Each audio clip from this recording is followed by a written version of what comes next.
Hello and welcome to the Monday Total Soccer Show, and I am Darryl Grove, and I'm back in studio, and I'm joined by the man who held the fort while I was away. It's Taylor Rockwell. Hello, I'm glad I don't have to say hello anymore. I think I'm not quite as good at it as you are. I thought you were very good. Well, thank you, I appreciate that. And I've checked the fort, everything is exactly where I left it. When did this become a fort? I thought we were a tower. Well, it needs to be a fort. We have a fort on top of the tower? Yeah. When you're gone, we move to the fort, just for, we put the defences up. Yeah, exactly. I see my desk is still as messy as I left it. We pull up the drawbridge. Yeah. We refill the moat. We don't always have the moat. We can't afford that type of water bill. Water rates. Yeah. We are here to talk about the US national team roster, which Klinsmann has named for the games against Mexico and Costa Rica coming up. We're also going to talk MLS playoffs, sponsored by Roughneck Scarves, later on this episode. And, of course, we'll close with some TSS Scouting Network updates. Sounds like a plan. So, first up, Taylor, for the 23-man roster to play Mexico and Costa Rica, Jurgen Klinsmann has named 26 players. Of course he has. Did this surprise you? No. He always does this. He kind of does this, right? But what I'm slightly frustrated by is that there's no acknowledgement that this is not normal. No, I mean, but why would there be? I mean, it's because it's... I'm sure he can explain it away if that question were asked. As sort of like, no, we just want to get more people in camp, see what people are doing. We have available replacements for the second game in Costa Rica if we need them. But what's really happened is he hasn't quite decided, right? Almost all of the national teams decide on their 23, and then they go to battle with those players.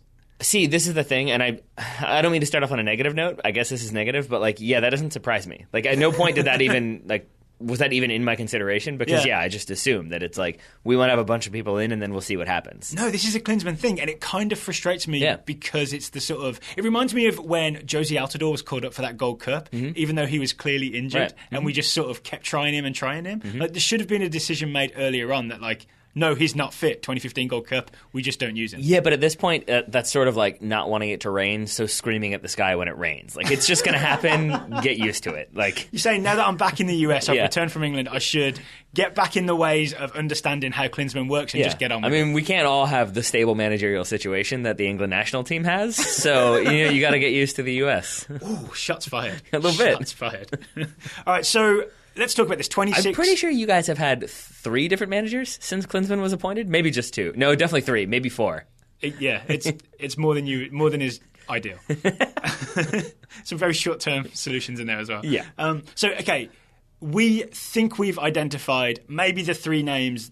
If you're going to call this just a 23-man squad, we think we've got the 3 names that are maybe there to half make up the numbers and half just so I think Klinsmann can get a look at them, right? Yeah, I'd say so.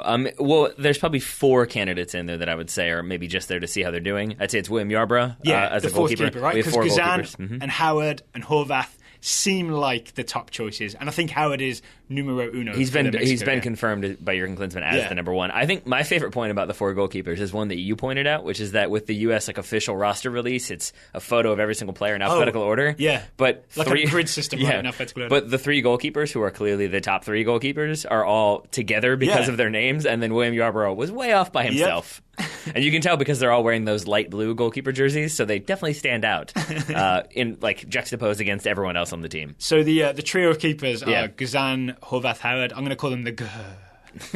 That's creepy and terrible. And I'm sure our listeners enjoyed the exhale. But so I'd say it's Yarbrough, I'd say it's Cameron Carter-Vickers, and then maybe Lyndon Gooch and Caleb Stanko are like the 4 potential players that are called in just to see where they're at. I'm going to say 5 then, because I'm looking at Aaron Johansson as well. That's a good shout. Aaron Johansson has been injured, he's been suspended, he hasn't played for Bremen for a good old while, right? I'm not sure that he's actually here to play. No, and apparently is still Please no one repeat this if he plays against Mexico. Well, he's still being listed as injured, I believe, by Werder Bremen. So that Klinsmann called him up. I think that's, if you listen to some scouting reports, which we did get, it's maybe an element of they're saying he's injured because the new coach doesn't like him that much and doesn't really want to play him. So this is Jurgen Klinsmann kind of trying to get him international attention, as Klinsmann sometimes does. Can we also talk about who's missing? Sure. I want to start with Jeff Cameron, not excluded. Not excluded, not invited because of injury, and maybe a little bit of a warning from Mark Hughes. I feel like I saw that yesterday, that it was like Hughes warns Klinsmann against selecting Jeff Cameron. That's probably some opportunistic headline. Yeah, I think so. I think basically he's saying he's injured, there's no point picking him. Yeah, exactly. Right? So Jeff Which Cameron... is tough, right? Because it would have been Cameron Brooks is our central defensive partnership. It's confirmed that that's That's what's going on. Mm-hmm. If only we had 9 other center backs to choose from. And we do, all in camp. Ventura Alvarado gently weeps. Then you also don't have Perry Kitchen, Danny Williams were 2 that were dropped from the last list of friendlies. Obviously, there's no Darlington Nagbe on this roster either. And if anyone's wondering why, I think Nagbe's basically out of favour with Klinsmann. Yeah, you can remove basically. Yeah, I think is out of favor for any number of reasons. Yeah, that he's what's the phrase? He's burned that bridge to the national team at least until Klinsmann leaves. From what we can tell, it seems that way, or at least for a couple years, because sometimes maybe people can play themselves back into his good graces. Yeah, well, bridges don't build quickly. They do not. They take time. So I skipped over Cameron Carter-Vickers. That's in some ways the most interesting inclusion, right? This is 18-year-old centre-back for Tottenham. I'm sure most people will have heard of him by now, but not so many people have seen him play because he's still yet to play a Premier League game for Spurs, I believe. He was on the bench this weekend against Arsenal. Spurs went 3 at the back, and he was not one of the 3. Kevin Wimmer was selected ahead of him. Yeah, so he definitely not in that kind of starting spot for Tottenham, but probably will be at some point in the near future, and I think maybe Jurgen Klinsmann aware of that, and that's what this feels like to me. Is it's number one, a sort of reward for playing his way into being in the squad consistently for Tottenham. Yeah, but I think it's also maybe an awareness that he is a dual national and hasn't, and it could still follow that one-time switch. Would have to follow the one-time switch, but could, and maybe doesn't want to risk him getting a few games for Tottenham, catching fire, and all of a sudden the English media are like, we could still get him. Let's get him in. So maybe... You think he gets like 30 seconds against Mexico or something? I think he gets 30 seconds against Costa Rica if the Mexico game goes well. That would be my guess. That's it's one of those sort of like playing for 2 minutes at the very end. We talked off air about this earlier. Like, didn't Brian Sciaretta tell us that basically CCV is committed to the US, right? He's not someone who's like having second thoughts about what he's doing. But I guess you've still got to stamp the paperwork, right? You still got to stamp the paperwork. You still want to see what he's like when you have him in camp. Because, again, we know Klinsmann, for any other thing, is about physicality, strength, show me how nasty you are. And you check on CCV. And but you want to see that. You want to see that for sure that that's the case. And you got to see that he fits in with the other guys, right? Yeah. And I also do think that Klinsmann has a little bit of like the PR mindset about him. And there is, if you can come out of this with a win against Mexico, like a good result on the road against Costa Rica, and you captize CCV, I mean, that's like every U.S. fan will be pleased with that. Big German high fives all around. Yes. And there is an element as well. CCV's 18. Maybe it's good to get him, like, to see that Mexico game up close. It's good to get him on a plane to Costa Rica and have that whole CONCACAF Hex experience, because you've got to start somewhere, right? Yeah, absolutely. Maybe we should talk about the other guys who are on here and are likely going to play. That seems like a good idea. All right. I'm looking at, say, Graham Zusi. That seems like a Klinsmann favourite back in the squad. I thought we were talking about people who are likely going to play. I'm looking at Graham Zusi. Honestly, I think he's someone who stands a very good chance of playing in these games. I see this more than ever is a roster that I'm a little bit confused by. Not because I disagree with anybody that's called in, but because right now you have Josie Altidore in such good form. Yeah. You have Bobby Wood in such not good form, and you have Jordan Morris in very good form, but maybe injured. Yeah. And so I don't know if Klinsmann try to see what Jordan Morris can do. I don't know if he'll start with 2 forwards up top and have it be Altidore and Wood, as it has been, or if you just go Altidore by himself and be a little bit conservative in that first game against Mexico. Yeah. So that will basically inform whoever else gets called in my mind. And I think, whoever else starts, excuse me. Yeah, I think we'll obviously later in the week, right, we'll get into what we think Klinsmann should do against Mexico and whether you go 2 forwards or you go more men in midfield. But I would say with only 4 forwards on the roster, 2 of them possibly being injured, it does start to point towards a 1 forward setup. Sure does. Because usually you would have like 6 forwards in there, and like Julian Green would be listed as a forward. Yeah. Maybe Christian Pulisic would be listed as a forward. Yeah. Both He's on the roster, but Pulisic's on the roster just in case anyone's getting this news here and they were like sweating and panicking. Yeah. Christian Pulisic is on the roster. As is Julian Green, but both listed as midfielders. Yeah. So, and it does tend to be the case, I could be wrong here, but I think it tends to be the case that where they're listed corresponds with where Klinsmann wants to play them. Yeah. Because where's Yedlin? Defender, okay, as is Fabian Johnson. But I think we've seen Fabian Johnson listed as a midfielder before, and that was like the one time he was actually played as a midfielder by Jurgen Klinsmann. Interesting. So I think it will probably correspond to where they're listed, which means I think we will probably see Christian Pulisic start. I think we probably should. Yeah. And I think it means we'll see Fabian Johnson and DeAndre Yedlin start at outside back. I can see that too. Mm-hmm. All right, quick sidebar. Sure. We had a look at Pulisic's performance for Dortmund against Hamburg in what, a 5-2 win, I believe it was. Maybe 2? Might have been 6-2. I can't even remember. It was many to a little. Yeah, it was. And Pulisic, they essentially played like a 3-4-3 with Pulisic on the left side of a front 3. And looked looked fine. Looked absolutely fine. Yeah, I mean, it's kind of gotten to that point, right, where we don't necessarily need to file reports on Christian Pulisic every week, because every week he kind of starts and does well. But I think it's worth having an update on what he's doing for Dortmund, because before he's been playing really stretched out on the wings kind of thing, and because of this new formation, he's a little bit more interior. He's more like an inside forward. You know what I'm saying? Yeah. So it's good to see him there and sort of more central. I think the thing that made me the happiest is Dortmund's first goal, which is a little bit fluky because it's an Emery Moore shot that's not taken very well, and I can't remember. It's saved. It's saved, but it's hit very softly, which is why it's saved. But it falls to Aubameyang. It's Chrissy P that sets it all up. Well, yeah, but it's Aubameyang who taps it home. But it starts with a good run from Christian Pulisic. He's played in. And the biggest thing for me is that he doesn't do that, get to the end line and drive it across and look for somebody at that back post, because Aubameyang is there. He picks out his man, he finds Emery Moore, he plays it into a perfect spot. Emery Moore just doesn't take it very cleanly, but it shows it's the beauty of a cutback. It's progression, that he's not just doing the same thing. Now he's trying to pick his head up and find a man in the box and play it to feet. That's a very reassuring sign. So can I pen him in for starting left wing position for the US against Mexico? I think you should be able to. I deliberately said pen and not pencil. I don't know. I really don't. I mean, I think you should be able to. It's just, as you point out with Graham Zusi, Klinsmann likes to go with the people that he trusts, especially in these types of games. And that could easily mean that you've got Jermaine Jones back, fit, playing for Colorado in the playoffs. That's a big thing, Jermaine Jones back in the squad, right? Because he's such a key Klinsmann guy. Yeah, so so you could also see Jermaine Jones and Michael Bradley, Alejandro Bedoya on one side, Graham Zusi on the other. I mean, and that's a formation we've seen. That's a midfield we've seen. And I wouldn't cry about that.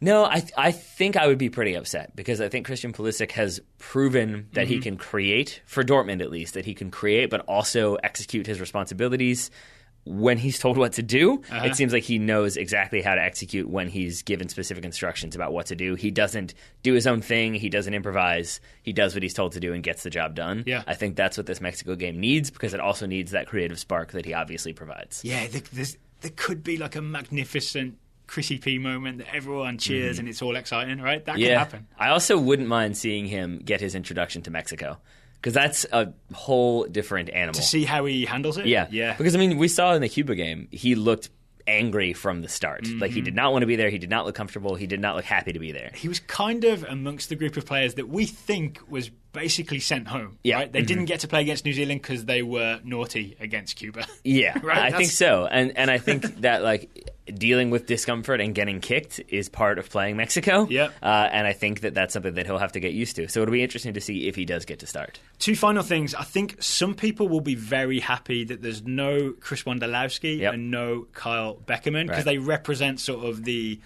old generation of MLS players who are kind of aging out and everybody's ready to move on. I saw them both listed as undisclosed injuries, and I want to start a conspiracy theory that basically they're just dropped, but this is like you said, Klinsmann's good at PR. This is sort of a move that's been it's like a news story that's put out late at night so no one notices it. You know what I'm saying? Yeah, I would say, first of all, it's weird that you're doing the conspiracy theories here. I believe that's my domain. How dare you? I would say that I would agree with you if it was just Kyle Beckerman, who is being not included for undisclosed injuries.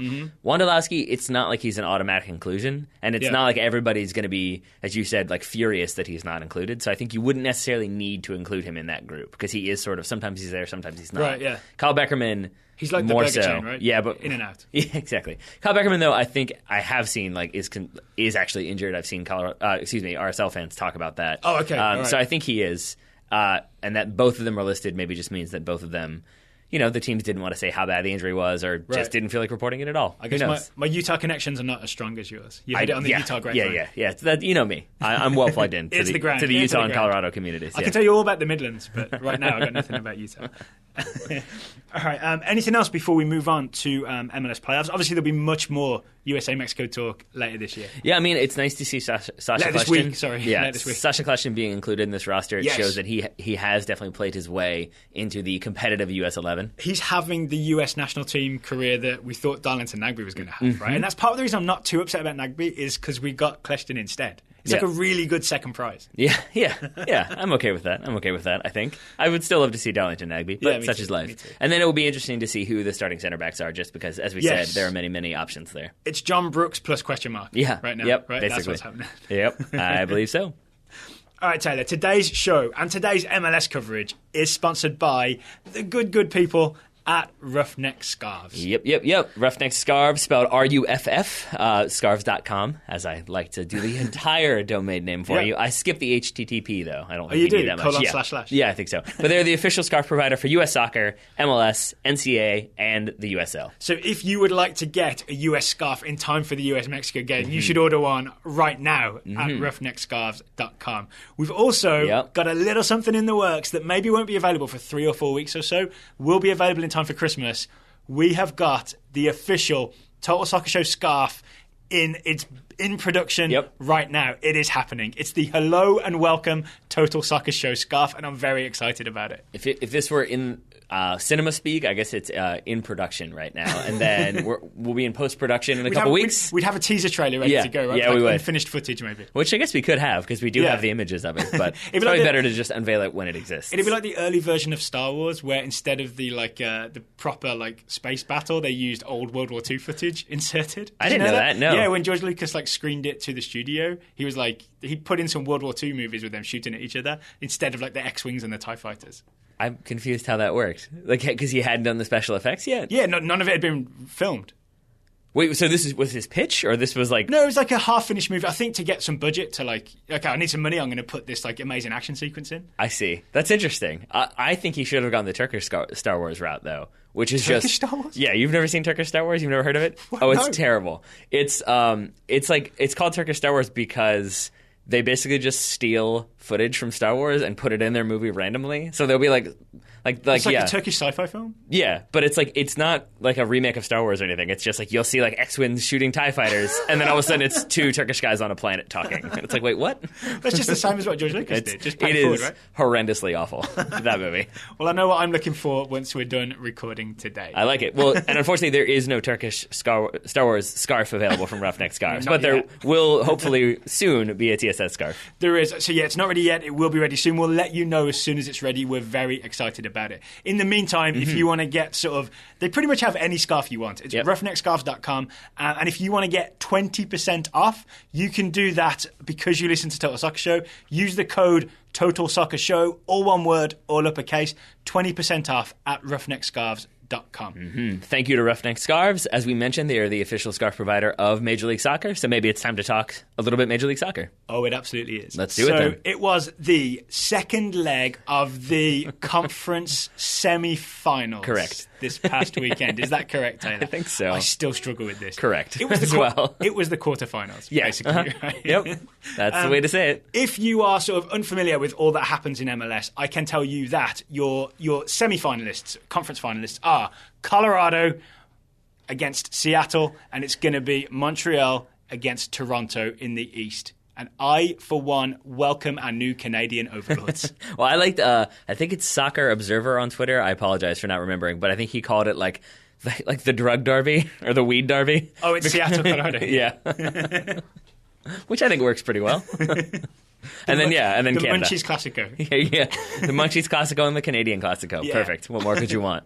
So this is how we got there. It started with Colorado beating LA Galaxy 1-0 on the night, make it 1-1 on aggregate, and then beating LA Galaxy on penalty kicks because Leslie Jones' favourite, Tim Howard, stretched out, made a couple of saves. Made 2 saves, and Giovanni Dos Santos missed 1. Yeah, so it's 3-1. Right? It's a weird score for a penalty shootout. That's why when I first saw this, we had been playing a game, so we missed the end of I think this was midway through. By the time we got back to our houses, it was over, the penalty shootout was. But I was like, 3-1 and then 1-0. I'm confused. How does this work? Because 3-1 is a weird score. And it's because it was the penalty shootout. But well done to Jimmy Howard. And the reason it got to a penalty shootout was an incredible goal by Gashi from distance. Yes. And we've watched this, would you say 7, 8, 9 times? More than watched that, this many, many times to figure out not really how he did it. Because he basically hits it beautifully and it bends and it's from distance. The thing we were more interested in is how he had that much space. Yep. How did Gashi have that much space to shoot in? And I think the answer points to why the LA Galaxy are no longer in the MLS playoffs. Right. It's because they looked kind of all over the place and very disorganized, especially for an LA Galaxy team. Right. But it seemed like maybe because of what they were trying to do, maybe because of the players they had on the field, that it was a little bit of like too fluid at times. So you would have Mike McGee forward, Alan Gordon as a right winger, Landon Donovan inside, Giovanni Dos Santos kind of doing his own thing, and everyone that's kind of stretched. And that's kind of what happens for this goal, is everybody's all over the place. Because they were counterattacks, right? But it wasn't as if the LA Galaxy had sent loads of people forward. There was only like maybe 3 or 4 people forward, but everyone was just like so randomly out of position that it was easy for Gashi to find that spot. You see him like shuffle, sidestep a few times, right? And keep pointing to his feet, like pass to me, Sam Cronin, pass to me. And I want to amend what I said, excuse me, to add that literally in the 5 seconds before this goal happens, the commentators are talking about how Colorado haven't been able to find a way through that defense yet. And I think this was the one time that LA did kind of break down, and they were punished for it. Because other than that, it seemed like they had been sitting back, bunkering would be the word, not hunkering. That's what Alan Gordon does on a regular basis. And then I think the one time they really did try to break at pace and commit numbers forward, they then had people out of position. Yeah, that makes sense. And it was a big Tim Howard throw. It was. That's what starts it, right? That's a weapon that Tim Howard has that is sort of... Just ask Algeria. Yeah, it's a thing you forget that is a US national team weapon when he's not in goal.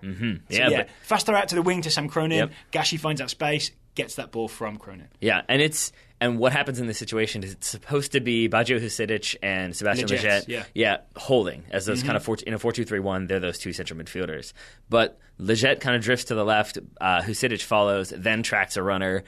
Giovanni Dos Santos drops in, but a little bit late, and so there's all of these guys kind of on the left-hand side of the field. Donovan's making his way back. Yeah, Donovan's making his way back from having made a run forward, but first he stops to kind of yell at Alan Gordon, who's on the right wing, who played a long ball in. So there's just a big hole in the middle of the field, and that's exactly where Gashi is, kind of screaming, pass the ball to my feet. He does a good job to move because Dos Santos does get back into shape enough that immediate pass wasn't on.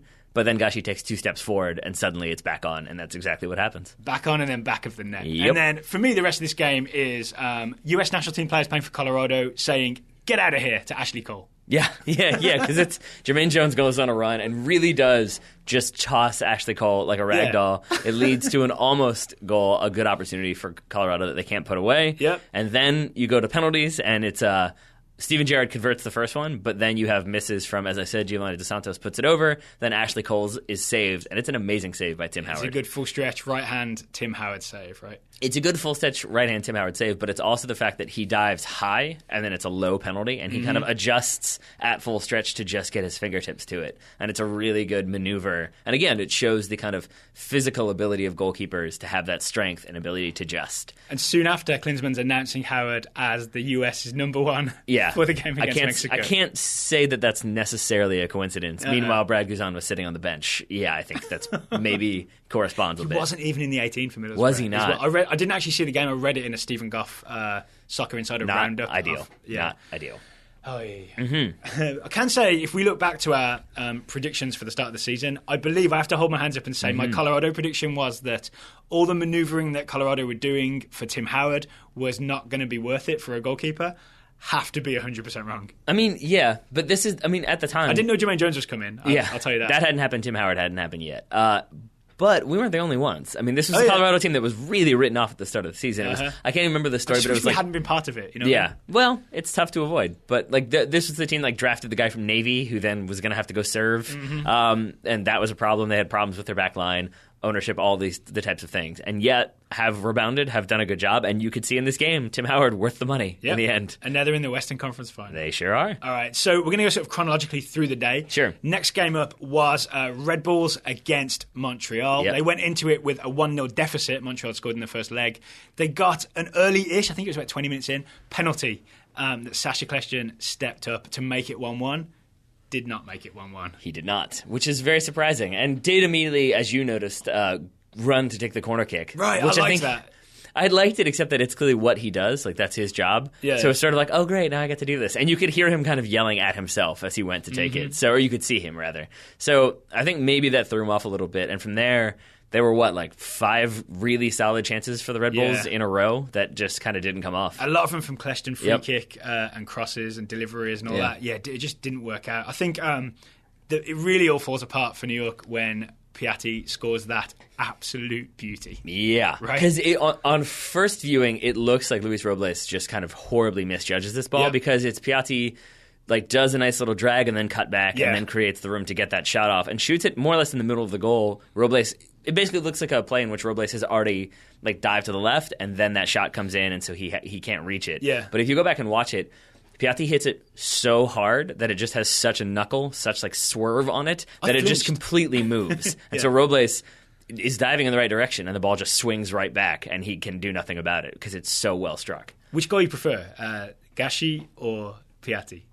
I mean, it's got to be Gashi. Just for the amount of time that ball hangs in the air. Yeah. Because it's just sort of like, no, that has no... He's got to be able to catch... Okay, no, it still went in. Off the post, no less. I'm not just doing this to be sports radio. Yeah. I honestly prefer Piatti's because it has that cut. I love that cut. Yep. The way he turns quickly and then gets it out of his feet really quickly. Yeah. I love that. Yeah, I think Gashi's, though, for me, it wouldn't always be about the distance, but it's just that he clearly knows he's doing it before he gets the ball. Right. Like he has picked out his spot, knows that he can do it, and then executes. Piatti's is really nice, but it's a little bit of improvisation that leads to the goal. So I think Gashi's just because he knows his intent from the start. And Montreal, looking to kill off the game. I know Bradley Wright-Phillips got one back, but they bring on Didier Drogba. Doesn't seem fair. All is good again. Didier Drogba's back on the field, and he sets up. I believe it's Piatti. It sure is for a second. Yeah. And this is where, and we could talk about this, I think, with all of these fixtures, where it does seem like the MLS playoffs are really just a cruel mother because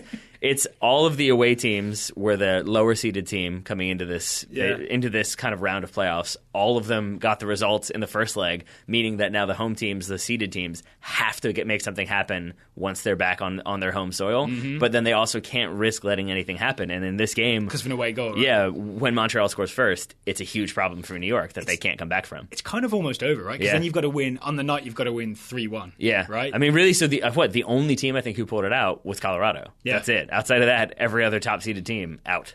Absolutely. It's kind of a big deal. Well, let's move on to one of them. Sure. The worst one in terms of size of defeat.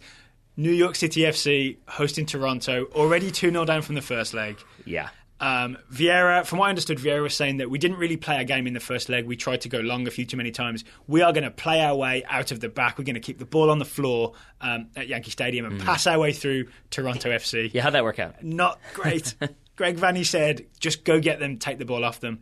Almost every goal involves some form of press and making things hard for NYCFC, making them turn the ball over. And here, I want to say this again. I do not understand. Did I say it was 5-0? You did. That is what happened. 7-0 on aggregate. Yeah. I do not understand this approach to coaching. Why would you say what you're going to do? Why would you say, like, oh, this hasn't worked, we're going to change it up? Why would you tell the other team what your goal is and then actually do it? Maybe it's a City Football Group trend. I guess so. Maybe it is. Maybe that's their policy. It's like, we're very honest in our pre-match press conferences. But it's just so confusing to me because when you say we're definitely going to do this, Toronto can easily be like, great, well, we're going to put them under pressure, and if they really do this, it's going to be a problem. And it was a problem. I honestly think the first goal is the best example because there's like pressure from Toronto. It's the left wing back. I can't remember who plays left wing back, if it's Morrow or Beitashaw. He wears number 2. I'm sorry, Toronto fans, but he's definitely putting pressure on right in the corner. NYCFC do well to try and play the ball out, but then Osorio's there to get the next pass and intercept that. I can't remember, someone coughs it up. Josie gets it. Josie gives it Giovinco. Giovinco has like a worldy turn. Yeah, we'll say does Giovinco things. We can just say that. Giovinco things. Yeah. Well, that includes, by the end of the game, a Giovinco hat-trick. Mm-hmm. But this really was a Giovinco game. Yeah, it was actually more of like a Giovinco weekend because it does amazing things, scores lots of goals, still can't get a call-out from Italy. So pretty much consistent. Not Ace Ventura, the Italian national team coach, basically said that it doesn't matter because what you do in that league doesn't matter. So it's he plays in a league that isn't competitive or isn't worthwhile. So basically. He won't be getting a recall. Yep. Yeah, it's because it was Giovinco and Balotelli who's doing things in Ligue 1 but couldn't get a call-up either, which is pretty frustrating because I do think Italy could probably use a creative, exciting player to get some goals. Could we do a one-time switch? Oh no, he's been living in Canada, right? He can only switch to Canada. Yeah. And also has played for them at a competitive level, I'm pretty sure.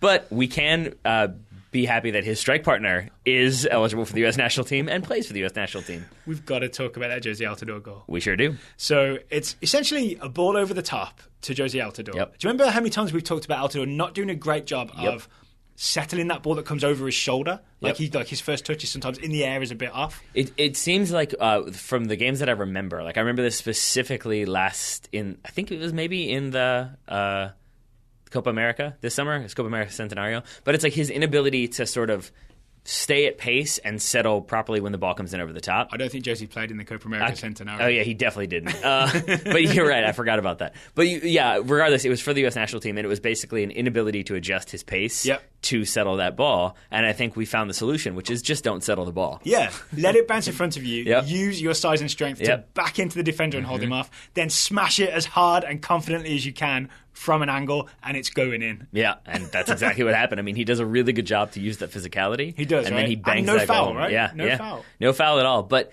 it was really nice to see, and again, it speaks to the Josie Altidore of years past. When he's confident, when he's in form, he tries stuff. And I remember hearing it about the aforementioned Didier Drogba, but when he was playing with Chelsea, and he would I remember it specifically. He shot from 3 yards from the end line, near the corner flag, but really did try to shoot and put it out for a corner. Basically, it had to be saved. And the commentator then was like, "That's what happens when Drogba's in form. He just tries stuff." And that's what it felt like with Josie. It's just like, yeah, why not? I'm Keith Hernandez. I'll hit this ball. Well, hopefully we see more of that from Josie on Friday when the US plays Mexico. I would like that. Hopefully we see... Could we get Giovinco to just attend, maybe? If you just be obviously can't take the field, but if he could just be there and clap for Josie. Josie Altidore, spirit animal? Yeah. Sebastian Giovinco, little Sebastian in attendance. I like that. Josie could just rub his head before the game. And we'll see if one of Josie Altidore's potential strike partners is there playing for Mexico, but he will be in the next round of the playoffs, and that's Jordan Morris. Oh, of course. Yeah. So FC Dallas went to Seattle. No, sorry. Seattle came to FC Dallas. I thought you were saying the first leg they went there and it didn't go well. Well, Seattle won 3-0. So this time, obviously, Dallas had a lot to do here, right? Jordan Morris, as I understand it, came out of this game injured. Had a hamstring injury after this game. Seattle lost 2-1 on the night, but it didn't matter, right? Because you've already got the 3-0 win from the first leg. Yeah, so you've got, 5-1 on aggregate. And it is, I think... It's a weird thing where it's in seasons past, it's been a big deal when the Supporters' Shield winners go out. Yeah. With Dallas, given the injuries they have specifically to Mauro Diaz and his ACL, he is their kind of playmaker, the man in the middle. To not have him, I think it was kind of almost a foregone conclusion. I heard a lot of different analysts be like, they're the ones who are going to get knocked out. It's going to be Dallas who aren't going to go very far. I did hear Matt Doyle saying, they do play this counter-attacking style. They could make it work without him. Yeah. And, I could definitely have seen that happening. But, after this first leg, to get 3 goals back without Mauro Diaz, it's the most uphill of struggles. But again, it's another example of how cruel the playoffs are. That even in that first leg, it was even for the first half. And then from the 50th to the 58th minute, 3 goals go in. And it's sort of that's your season done. Yeah. It's weird. Yeah, it's sort of... this is a tough thing with MLS, right? I genuinely would prefer if there were no playoffs in MLS. I would prefer just a straight-up league season. Because if you look at FC Dallas, have been the best team over the season, right? And they've done that without Mauro Diaz towards the end. And it's kind of... It's fair that it balances out over the course of a season, right? But if you lose your best player for the playoffs, then all of a sudden it's all the rest of the work you did doesn't count for anything. Yeah, or if you have a talismanic player or a major player like Didier Drogba decide he is going to be okay with being a sub and then come back in having had 2 weeks rest and then is good to go, you can catch fire and go far. I mean, that's the nature of playoffs, and that's why I'm kind of more okay with it because I think I'm used to it. American, aren't you? That's the thing, though, is that I'm used to it, whereas for you... It's strange, I'm sure, to see the team that did really well the entire season. Oh, you had one 8-minute period that didn't go well? You're done. See you later. See you next year. Yeah. Also, you could put some of the blame on Walker Zimmerman. No, I refuse. So Dallas were 1-0 up in this game. It was I think it was about the 50th minute or so. It's possible that you score 2 more goals. Walker Zimmerman comes and collects a through ball on the wing. Looks like he's got it, tries to accelerate, and basically doesn't take the ball with him, allowing Tyrone Mears to just step, take it, cross, 1-1. Then Seattle have an away goal. And then once again, away goals mean that this game is absolutely 100% over. Yep. Right? I think Dallas would have had to win 5-1 at that point. They would have had to win a lot. Yeah. A lot to a little to make it happen. Yeah. And I would like to say, so commiserations to Dallas fans, but at least you get to have the Supporters' Shield next season. I will say, though, that this is starting to have a little bit familiar symptoms, and Portland fans, I apologize for this, but there's some similarities there with Seattle. Seattle this year, same as Portland in 2015. Yeah, just kind of making into the playoffs late and then going on a run, and it seems like kind of finding your form. We'll see what happens with Jordan Morris's injury, but I'll also give credit to Bill Simmons, who hasn't had a great week, so I think he could use the credit. Oh, Any Given Wednesday was cancelled, right? Yeah. So I'm sure he wants some credit from a podcast that he's probably never listened to or heard of. But it's the nobody believes in us theory that like this is a Seattle team that sold Obafemi Martins, doesn't have Clint Dempsey, fired their coach, has been through chaos, and all of a sudden is really starting to find form. And it does seem like they are a team that knows how to play together and consistently do so. And even Nelson Valdez is scoring. Yep. Yeah. And so I wouldn't be surprised if they keep it going and keep making moves and keep doing things. Did you know Schmetzer got the job full time? I did. That was confirmed. So he's a happy man. He really said like he's wanted this for a long time. Yeah. And just for like, I don't even know what the term would be because it's not poetic justice, but like, it would be a very bitter pill to swallow, I think, for Portland fans if Seattle won MLS Cup the year after Portland did it at Portland's expense because they didn't make the playoffs. Mm-hmm. It would not be great. I apologize, Portland fans. I'm sure you guys have turned off the podcast already. All right, there's your MLS roundup. There's obviously the conference finals are not this coming weekend because there's the international break. They'll be the following weekend. We will be giving those our full attention because I'm back. We can preview and review those games. Right? No, those are the conference finals or the conference finals? The MLS semi-finals, but the conference finals. Okay. Yeah? You got it. So once again, it's Colorado versus Seattle, and it's the Canadian derby. It's Toronto versus Montreal. Yep. I got it. You did. You got there. You did. And thank you once again to Roughneck Scarves for sponsoring our MLS coverage. Go get yourself a scarf at roughneckscarves.com. So as you said, you can still buy the US one in time for that Mexico game, and then you can buy you have to be pretty fast, but yeah. And then you can buy the TSS one hopefully in time for Black Friday or Christmas. Yes. There you go. Yeah. Or buy it for a loved one. Yeah, why not? Final segment, Mr. Grove? Final segment is the Total Soccer Show Scouting Network. We've got a little catching up to do because we didn't do too much while I was away. I've seen the first name on here and I'm not excited. I'm not excited to read it out because I know that it's bad news. Okay, so let's get to it. Total Soccer Scout Network, people who subscribe to the show, we assign you a young player to scout. First up is Michael Lazar scouting Jordan Morris, and I know that it's bad news. I'm not even going to read it, Tyler. You read it. I will do my best. It basically is not great news. Jordan Morris injured his hamstring last night in the Sounders' loss/win versus Dallas. Looking unlikely he will be fit for November 11th versus Mexico. So my question then, and we talked about this a little bit when we were talking about the U.S. national team, if Jordan Morris isn't able to play, if he is removed from the roster, do you think Jurgen Klinsmann calls in someone else? Or do you think he sticks with what he's got and just has 25 players? Would it be like Juan Agudelo or somebody? Yeah, that would be my guess. I think it's more likely that just Bobby Wood gets the nod, right? Because we forget Bobby Wood's not injured or he's having a bad time of it with suspension and someone else has scored for Hamburg now, so he hasn't even got that going for him. Yeah. He's still probably, if Altidore will have a strike partner, it's still most likely Bobby Wood. Here's where your conspiracy theory would be confirmed if Chris Wondolowski was called back in. Then we could wonder. Then we could wonder. Magically healed. Yeah, maybe. Maybe Alan Gordon. We shall see. We shall see. Up next, Andrew Baird is scouting Josh Perez. Oh, I'm excited about Josh Perez, right? Fiorentina youth player, nephew, I believe, of Hugo Perez, who older US soccer fans will remember as having all the skills. These are facts. Andrew says he found a clip of, he thinks, Perez scoring. He did, because I've watched this and it is. Okay. That's because the clip I saw, says Andrew, looks to have been shot with a circa 2006 flip phone, it does. Yep. The clip in question appears to show Perez score an Olimpico, that's when you score direct from a corner, Michael Bradley style, for Fiorentina's Primavera side in their 1-0 win over Sampdoria. That's what I saw too. I did. And I have to say, I'm not always a big fan of the Olimpico goal because so often it's a fluke. So often it's like a driven ball that bounces in the box and just bends into the side netting. Yeah. I watched this a bunch of times and I have decided that I think this is a really good goal. It's direct side netting, right? It's direct side netting, but it's clearly aiming for a player at the back post because there is a Fiorentina player who has gotten open, and if that ball had just been in play, would have been headed home. Right. So it's clearly looking for a guy. It just bends a little bit too much, but in this situation, just the right amount and into the side netting. Okay, lots to be excited about with Josh Perez. I remember seeing the highlights of him for like U17 and all that for the US national team. This is a player that I think one day will be playing Fiorentina. We'll have another American in Serie A. I like it. I also like this report from DJ Ringus, who's scouting Levi Garcia. Oh, Trinidadian winger. There we are. 3 important pieces of news. Number 1, Levi has been getting full games for AZ lately. Correct. Not just AZ. In both the Eredivisie and the Europa League. Number 2, he was called up by Trinidad and Tobago for their World Cup qualifiers against Costa Rica. DJ will be in attendance. All right. And Honduras, DJ will be watching. And third, most importantly, DJ and Levi are now Facebook friends. DJ sent us a screenshot as proof. I haven't seen. That's magnificent. Yep. Well done. Final scouting report today is from Guy Yedwab. Guy is scouting Serge Gnabry, formerly of Arsenal, now of Werder Bremen, I believe.